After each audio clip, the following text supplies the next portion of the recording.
Par ce communiqué du bureau de presse de la présidence de la République. Communiqué du bureau de presse. Au terme d'une série de fructueuses visites de travail et d'amitié au Burkina Faso, en Libye, en Angola, et une participation active aux travaux du sommet des chefs d'État et de gouvernement de l'Union africaine à Addis Abeba, le président de la République, le professeur Alpha Condé, regagnèrent notre capitale Conakry le 1er février 2011, c'est-à-dire demain. Sont conviés à prendre part au cérémonial d'accueil prévu le 1er février 2011 à 15h à l'aéroport international de Conakry-Bessia les personnalités ci-après. Monsieur le Premier ministre, chef du gouvernement, Madame la présidente du CNT et les deux vice-présidents, Mesdames et Messieurs les membres du gouvernement et du cabinet présidentiel, Monsieur le Président des institutions républicaines, Monsieur le Grand Chancelier des ordres nationaux, Madame la Présidente du CNC, Monsieur le Médiateur de la République, Monsieur le Chef d'État-major général des armées, Messieurs les chefs des états-majors particuliers, Messieurs les directeurs généraux de la police et de la douane nationale, Mesdames et Messieurs les représentants du corps diplomatique et consulaire, Mesdames et Messieurs les représentants des institutions et organisations internationales, Monsieur le gouverneur de la ville de Conakry. Conakry, le 1er février 2011, signé le bureau de presse de la présidence de la République. Dans l'actualité de ce lundi, il faut dire que le ministre de l'Industrie et des petites et moyennes entreprises entame une tournée dans les installations des industries de notre pays. Une visite au cours de laquelle la ministre touchera du doigt les difficultés que traverse ce secteur pourtant porteur de croissance. C'est du dialogue sur les pas du ministre. En Guinée, il est fort étonnant de constater que la plupart des industries dont dispose le pays sont actuellement à l'agonie, si elles ne sont pas complètement aux arrêts. Les quelques-unes qui fonctionnent traversent de nos jours d'énormes difficultés. Pour évaluer les maux dont souffre ce secteur, le département de tutelle a entamé une inspection pour faire le diagnostic en vue d'une redynamisation. À Salguidia, l'entretien avec la direction a permis de pointer du doigt le non-paiement par la Guinée de ses actions et l'absence d'un conseil d'administration. Ce qui concerne les autres problèmes techniques, l'AECO nous a promis d'envoyer 6 experts, des experts spécialisés dans la production alimentaire et du jus. Ils resteront avec nous ici pendant 6 mois. Ils vont former les cadres et faire fonctionner l'usine pendant ces 6 mois-là. À ces problèmes précités, Madame le ministre a écarté l'option de désengagement de l'État et parle plutôt d'une renégociation de contrat, de l'accroissement de capacité de production de l'usine qui est actuellement inférieure à ses possibilités de production et le mauvais traitement dont souffrent les travailleurs. Le premier objectif de cette visite, c'est d'entendre les travailleurs parce qu'ils ont envoyé une lettre où ils se sont plaints des conditions de travail qui ne sont pas du tout bonnes, inacceptables. Il y a une violation de la loi du travail parce que quand on me dit qu'ils ne sont pas inscrits, la plupart d'entre eux ne sont pas inscrits à la caisse de sécurité sociale, il y a des arriérés de salaire de 4 mois, mais ces arriérés viennent d'être payés, mais il y a d'autres aussi qui avaient quitté, il y a de cela je crois entre 2007 et 2009, qui réclament toujours leur indemnité, je pense, de départ. Il y a énormément de problèmes sociaux au niveau des travailleurs.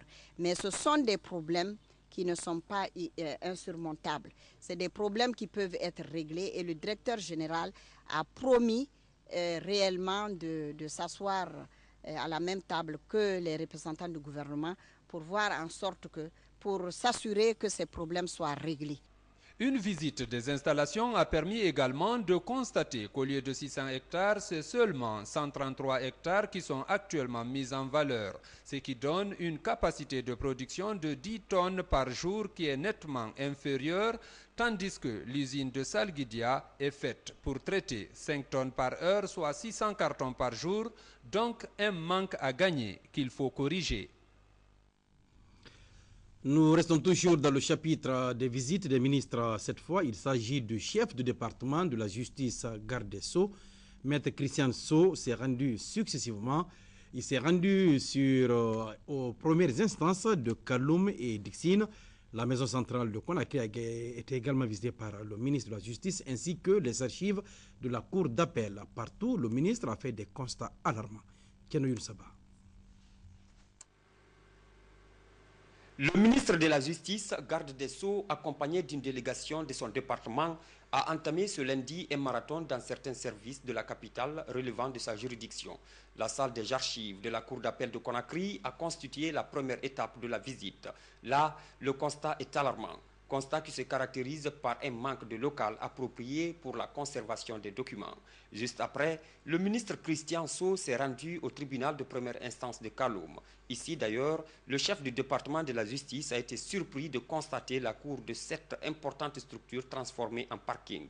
Cette tournée de prise de contact lui a aussi permis de s'informer des conditions dans lesquelles les magistrats travaillent. La maison centrale de Conakry n'a pas échappé à cette visite de terrain du ministre. À l'occasion, le patron de la justice guinéenne a conféré avec les gardes pénitentiaires pour discuter du professionnalisme dans le métier. Avant de quitter la maison centrale, le ministre a rencontré la présidente de l'ONG Assoir, une ONG qui s'occupe de la protection et de la promotion des mineurs en milieu carcéral. Là, Maître Christian Sow a remercié les actions menées par l'ONG dans le cadre de la promotion des droits de l'homme avant de s'engager à l'appuyer dans l'exécution de son plan d'action. La maison centrale n'a pas bonne presse. Pas du tout. Grâce à Dieu, depuis que je suis arrivé, il n'y a pas eu d'évasion. Je me battrai pour votre formation. Vous avez un travail extrêmement important. Vous avez un travail d'apaisement social, tant à l'égard des victimes qu'à l'égard de tous les citoyens. Le tribunal de première instance de Conakry 2 à Dixine a été la dernière étape de cette visite. Ce service cloîtré dans un bâtiment privé se trouve dans un état de dégradation très avancé. Toiture décoiffée, murs fissurés, manque de bureaux suffisants pour les travailleurs, tels sont les maux dont souffre ce service. L'atelier sur la politique nationale de l'habitat a débuté ce matin même dans un complexe hôtelier de la place. C'est un document qui fait des propositions pour les 10 années à venir dans le secteur de l'habitat en Guinée. Il est organisé sous le signe de la vision Habitat 202. Le compte rendu de Kenoyou Saba. Afin de relever le défi du logement décent au plus grand nombre de Guinéens, le ministère de l'Urbanisme et de la Construction dote notre pays d'une politique nationale de l'habitat. C'est un document de 64 pages intitulé Vision Habitat 2021. Il a été obtenu sur la base des enquêtes menées dans 12 villes du pays autour de 4 thèmes précis. Le développement spatial et foncier, l'habitat neuf et son financement, l'habitat précaire et son financement et la gouvernance du secteur. C'est sur la base de ces différentes investigations qu'un diagnostic exhaustif a été élaboré et adopté par le comité de pilotage du projet et tous les acteurs, à travers 3 ateliers régionaux tenus à Kankan, Mamou et Conakry en octobre 2008. La politique nationale de l'habitat, Vision 2021, insiste sur la nécessité de réaliser des zones d'aménagement concertées pour lutter contre les occupations anarchiques et l'urbanisation non maîtrisée. C'est une démarche qui consiste à favoriser l'aménagement des terrains et à les équiper en services sociaux de base avant toute occupation.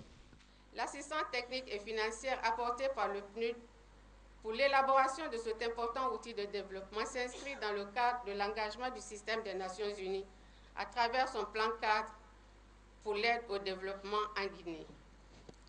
Elle est conforme aussi aux orientations internationales et nationales, notamment la Déclaration d'Istanbul de 1996, la Déclaration du millénaire pour le développement et la Stratégie nationale de réduction de la pauvreté DSRP. Au cours du présent atelier, les acteurs concernés vont débattre 3 jours durant du contenu du document de politique nationale de l'habitat Vision 2021. À l'issue de l'atelier, le document pourrait être validé.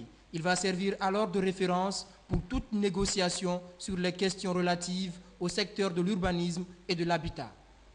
Il convient donc de faire de la ville de Conakry un grand centre d'intérêt en Afrique de l'Ouest, favoriser l'émergence des pôles secondaires de développement et des grandes agglomérations rurales à travers un cadre attractif. La politique nationale de l'habitat Vision 2021 prend également en compte la problématique du développement durable. À cet effet, il prévoit l'aménagement d'espaces verts dans certaines villes du pays. Nous allons parler à présent de la retraite à Kindia des cadres du ministère de l'administration du territoire et de la décentralisation. Le but de cette rencontre est d'élaborer un document qui cerne tous les aspects de fonctionnement du département. La cérémonie s'est déroulée en présence du ministre Alassane Condé. Mohamed Lamine Camara, envoyé spécial. Ce document relatif au fonctionnement du département est le résultat de 3 jours de réflexion de la trentaine de cadres du ministère de l'administration du territoire et de la décentralisation. À travers cette projection, les différentes commissions ont présenté leurs rapports. Les travaux ont porté sur la restructuration du département, le mandat des élus locaux, l'ordre chronologique des futures échéances électorales, le choix d'un calendrier de relance des activités avec les partenaires techniques et financiers, l'élaboration d'un plan stratégique de la gestion des conflits dans les zones minières, des propositions concrètes portant sur le partage des responsabilités entre la Commission électorale nationale indépendante et le ministère de l'administration du territoire et de la décentralisation, ce dans la perspective de l'organisation des prochaines consultations électorales. Cette démarche des cadres du cabinet a été vivement saluée par le chef du département. Je compte sur vous pour que le changement dont nous parlons soit effectif.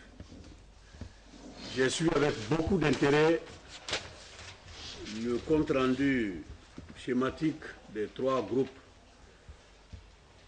Je vois que ça se recoupe avec le séminaire gouvernemental. Nous devons aller plus loin que ça. C'est que les cadres majeurs que j'ai, les directeurs nationaux et leurs adjoints ou d'autres cadres, même des jeunes cadres, doivent aller à la radio expliquer la décentralisation, expliquer l'administration de développement, le rôle d'un préfet, le rôle d'un sous-préfet, pourquoi pas interroger un préfet ou un ancien préfet qui s'explique en fonction de l'orientation actuelle. Constatant une similitude entre les textes élaborés par les cadres de son département avec les propositions du récent séminaire gouvernemental à Conakry, Alassane Condé a exhorté les participants à traduire le contenu du document en actes concrets. La 3e session du Comité national de pilotage du projet régional de gestion durable du bétail ruminant endémique en Afrique de l'Ouest a été organisé aujourd'hui même dans un hôtel de la place. Le but de cette rencontre était d'examiner, amender et valider le programme technique annuel du projet pour l'année 2011. La cérémonie a été présidée par le ministre de l'Élevage. Le compte rendu de Abdoulaye Diallo. Promouvoir le processus de dialogue au niveau national, définir les modalités de mise en œuvre et veiller au caractère participatif du suivi et évaluation des activités du projet, tels sont entre autres les objectifs visés par cette rencontre. Organisée par le projet régional de gestion durable du bétail ruminant endémique en Afrique de l'Ouest, projet Guinée, cette 3e session du Comité national de pilotage permettra aux participants d'examiner, d'amender et de valider les propositions d'action du programme technique annuel du dit projet pour l'année 2011. Une initiative qui débouchera sur des actions réalistes au profit des acteurs impliqués dans le domaine de l'élevage. Nous invitons donc annuellement les membres du comité pour se prononcer sur les activités que nous avons eu à mener l'année passée et valider notre programme technique et budget annuel 2011. La particularité de cette session, c'est que nous sommes en phase croisière dans la mise en œuvre de ce projet. Beaucoup de protocoles de partenariat ont été signés avec des partenaires pour la mise en œuvre des activités du projet. Nous avons recruté un bureau pour les études de faisabilité de toutes les infrastructures que nous devons mettre sur le terrain. Et aussi, la particularité, c'est que cette session permet de préparer le comité